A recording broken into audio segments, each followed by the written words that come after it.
Welcome back to another episode of Way Too Wifey. I'm your host, Respectfully Gabby, and in this podcast, we talk all things dating and relationships in this modern day. And if you are new here, hi, I'm Gabby. I'm an online dating coach. I help you transform your confidence to live your best lives inside and outside of a relationship. So if you're struggling in the dating world, can't seem to get that figured out, got everything else in your life figured out, but the dating thing just is not working, I got you.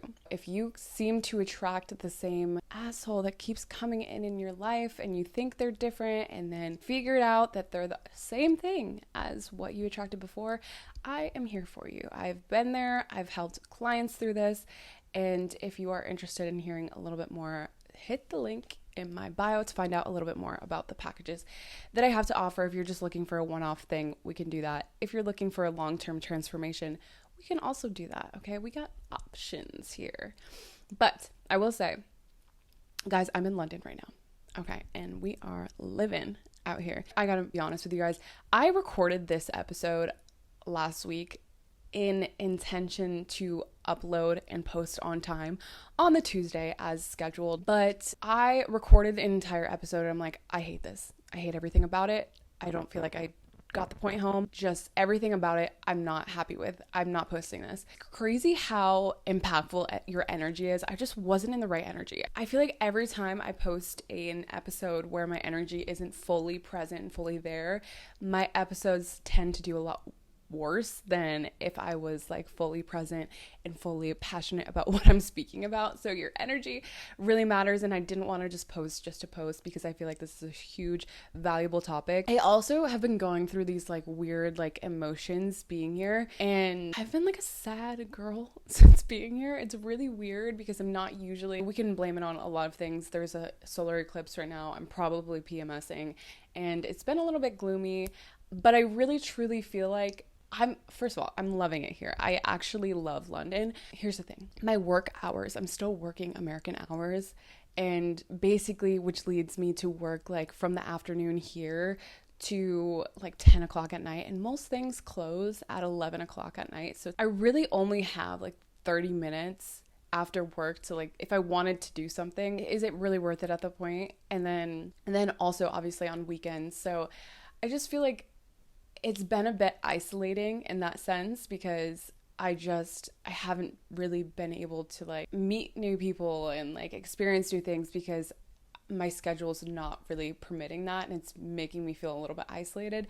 So I do feel a bit like a sad girl, and I just like the last recording and just my energy wasn't fully there. So I apologize for missing last week, but I had to feel good by myself, right? I think another thing about it is that like I'm also thinking about going back to America, and the thought of that is actually making me sad, like making me feel very depressed, which confirms me wanting to live here full time. I'm trying to find a job, so if any of you have some connections in London, please help a girl out. But, you know, I have had a bit of a love story here. I don't know that I want to touch upon it in this episode, maybe moving forward, or, you know, when I'm back in America, I will talk about it, but it's been a lot. It's been really good. So I don't want to talk about it too much on this episode because it's still unfolding and kind of want to see it through before speaking on it. But anyway, we're going to get into the episode, right? Because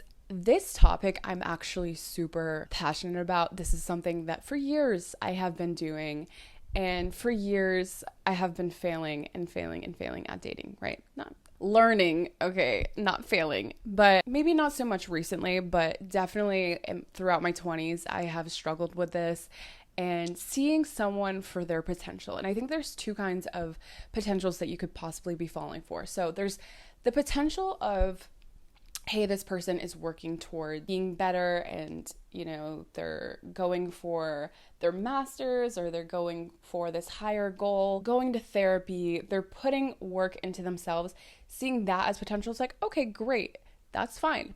This person is putting energy into improving themselves, which is fantastic. We love it. But then there's the other side. And the other side involves you wanting to change someone because you think that they could be your person or that they are your person in the worst sense. You are presented with a person, right? You love all of the little things about them, but they're lacking in like emotional connection. They're lacking in how they're making you feel safe or seen or heard. They're lacking in like the big senses. And you're like, but they have all of these really good qualities about them that are really attractive. This is what I'm looking for in a person. That must mean that they are my person. And I can tell you right now, if you can't accept someone fully for who they are in that very moment, regardless of, and this could be in either case, right? Regardless of if they were to achieve that thing in the future, regardless of future tense, future them, if right now you can't fully accept that person for who they are, you are falling for potential. Because the thing with trying to change people is like, first of all, you wouldn't want that done to yourself. And realistically, that person's not going to change very much. If they're not showing up as the best versions of themselves early on in the relationship, it is very, very, very unlikely that they are going to change for the better in that sense. If you can't accept what they are doing and who they are and how much they bring to the table in that very moment, who cares what they're going to be like in the future? You cannot change that person, and you cannot make them want to change either.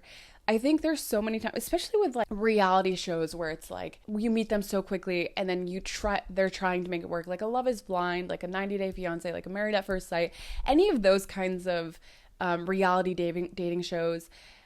They meet so quickly. They're falling for the potential of what it could be. They're falling for the storyline of what their lives could look like, not necessarily being present of where you're at right now and being present of, hey, checking in with yourself. How are you feeling in this moment? How are you feeling about this person?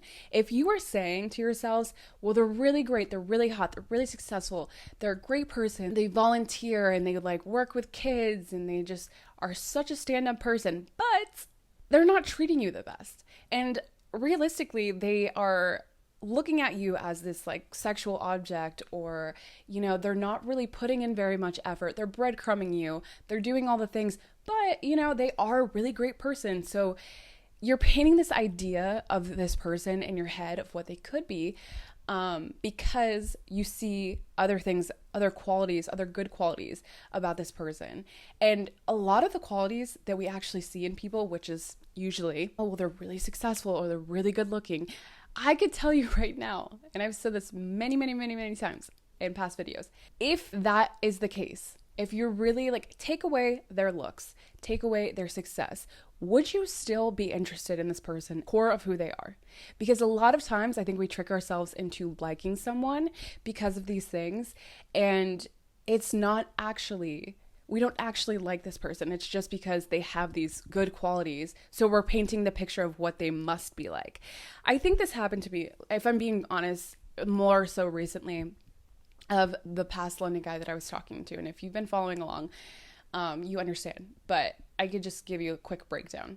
He was super successful in his career. He was a cute guy, but like not too cute, right? Definitely not my type, if I'm being honest. And I think that that's kind of what drew me to him a little bit more. But was super funny, good sense of humor. He literally volunteered with like kids and like coaching them with soccer, football, whatever.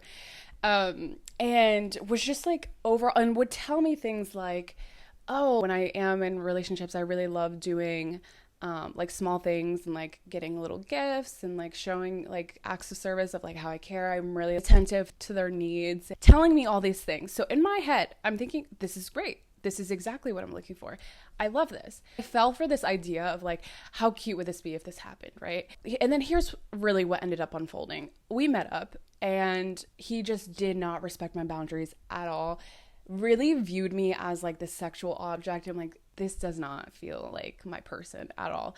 And I think he got the sense of that too. But falling for that kind of potential, by the paper, they look so good. You're trusting their opinion over how they're actually acting towards you, because realistically, he didn't really do very much for me. He took me on a date, like one date, and the emotional connection was not there. He did not respect my boundaries. And at the end of the day, I knew it just like wasn't going to work out. Here's the thing. I think a lot of times we will walk away from these situations, and this is how I know that I'm just like not where I used to be at all. I didn't take that as like, okay, there's something must be wrong with me, or I had to prove to him how good I am, because then he can maybe see and maybe show up for me the way that I need him to show up for me. Instead of doing that, it's more so we had a good time on a date and that's it. There's nothing wrong with me. There's nothing wrong with him. And I'm sure maybe he is like that in relationships, but realistically, I'm not his person. He's not mine. And we can both move on with our lives. I think a lot of times this just ends up happening. And I think that the more you paint this idea of who this person could be, you're allowing that person to get away with a lot more things, because you're giving them passes because you are attracted to them. I think that this person is your future. I think we give way too many passes for those kinds of people because we want it to work out. And so if that person's showing you attention or whatever, but then they back away and then they're showing you more attention, we're like, okay, well, this is good enough. This is fine. We can make this work, because he has all these good qualities.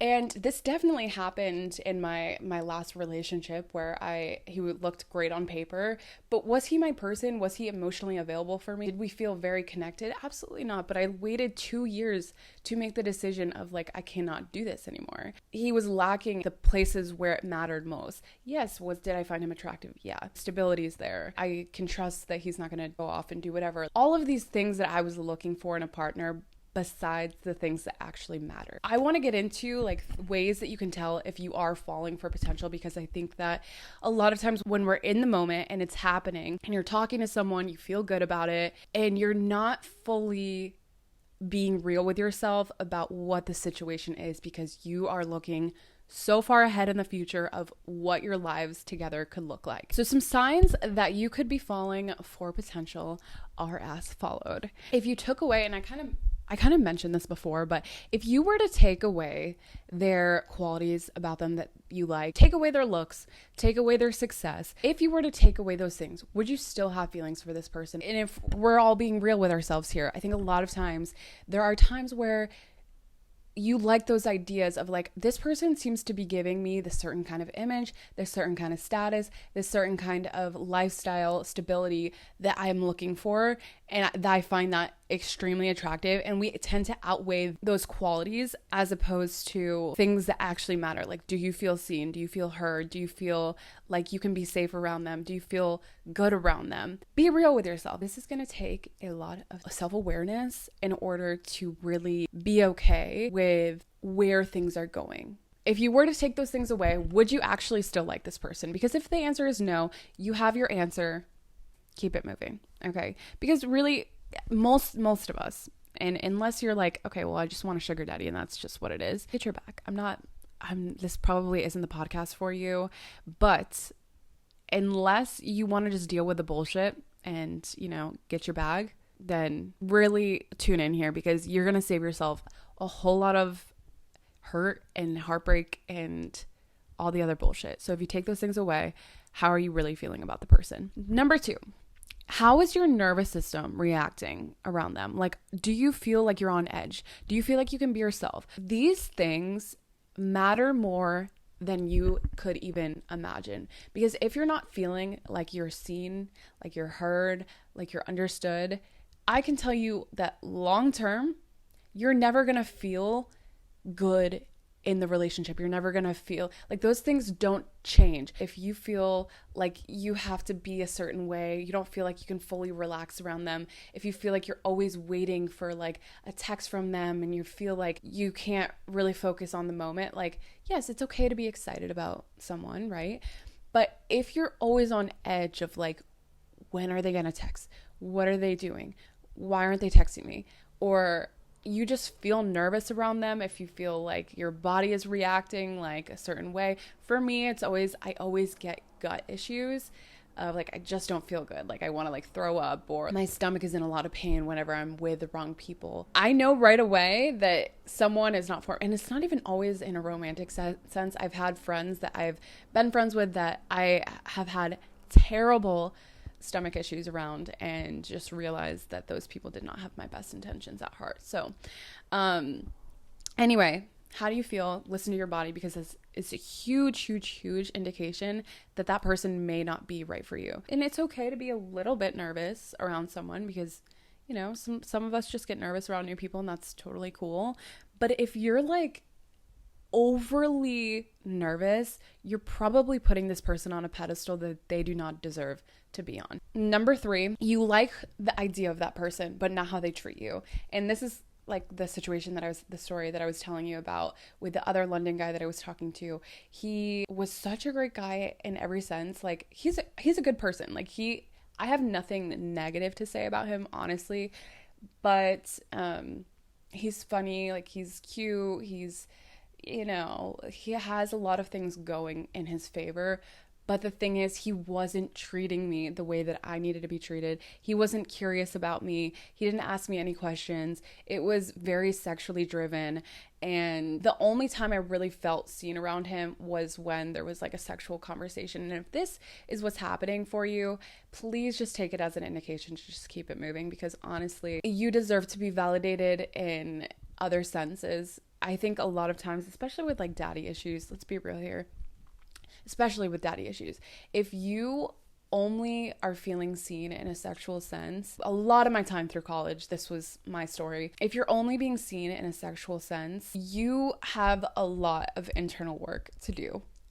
And yes, maybe that guy's just an asshole or whatever, but if you continue to pursue it, it's saying a lot more about the wounds that you need to heal within yourself if you can only feel seen through men when it is a sexual act. You deserve to be seen in other ways, and if you don't believe that about yourself, there's a lot of self-esteem issues at play here that we need to talk about. And again, hit the link in bio, because I've dealt and helped myself through all of that, and I've helped a lot of people get through this as well. Watch out as to how they're treating you, because, and I've said this throughout this episode, but a lot of times we fall for the idea of who this person is, but that doesn't necessarily mean that they're the right person for you, because the right person is going to be interested and intrigued in you and treat you like they don't want to lose you. Keep that in mind.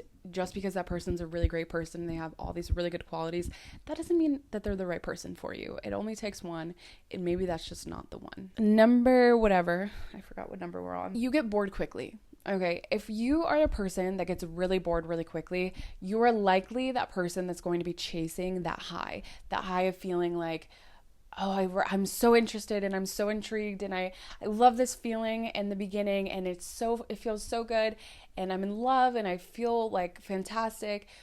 And then that spark dies out and you're like, well, you're either left hurt or you're like, okay, on to the next one.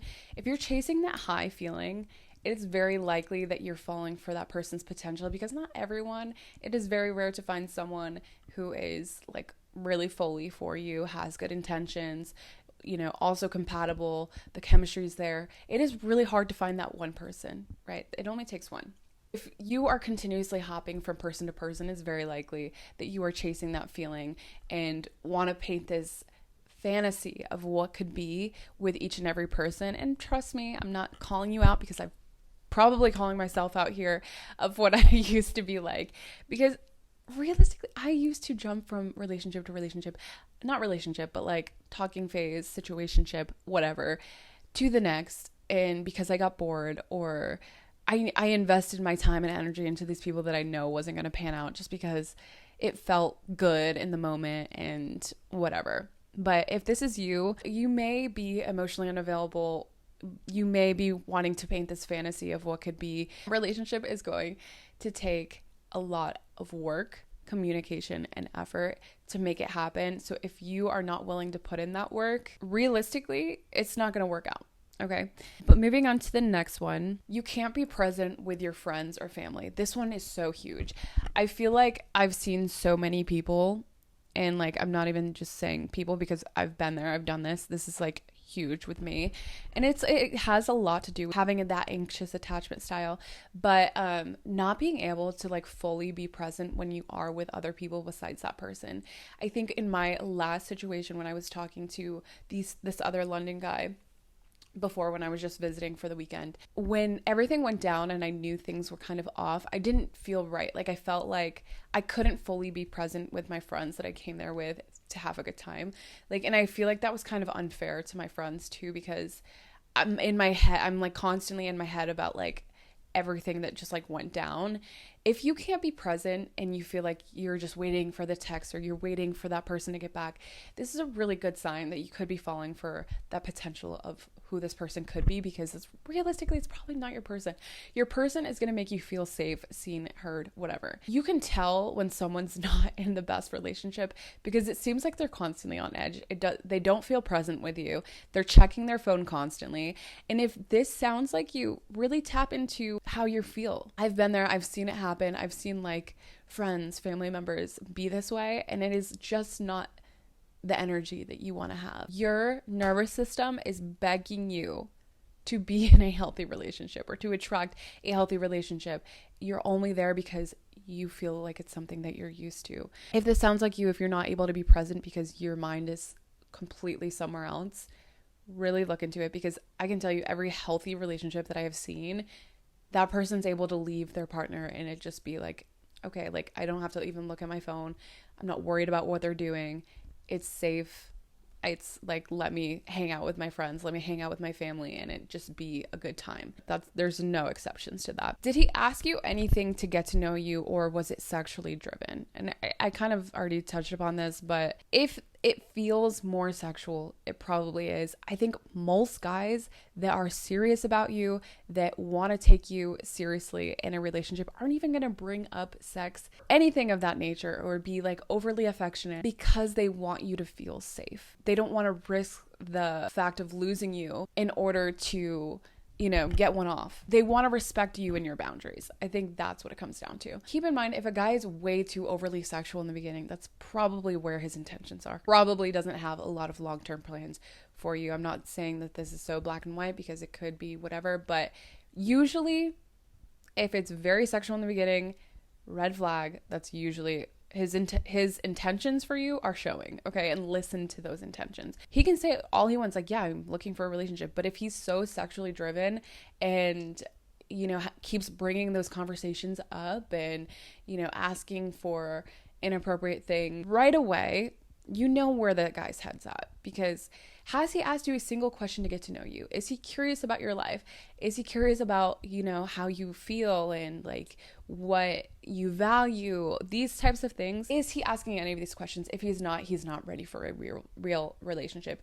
And that is your sign, my friends, to keep on moving. Anyway, last but not least, if you are making excuses for him, this is a huge sign that you are falling for that idea of him, because you're allowing him to get away with whatever he wants. He did something that usually you wouldn't let someone get away with, and you're like, well, he's having a hard time or he's stressed out. If you're making excuses for him, you're letting him get away with a lot more than what he should be getting away with.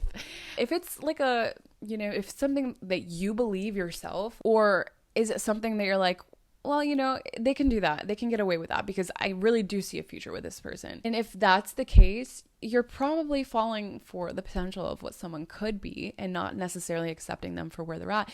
If you took your feelings out or put yourself in the shoes of a friend. If a friend came to you and with that same excuse, how would you react? Would you be like, oh my God, come on now, like that's bullshit?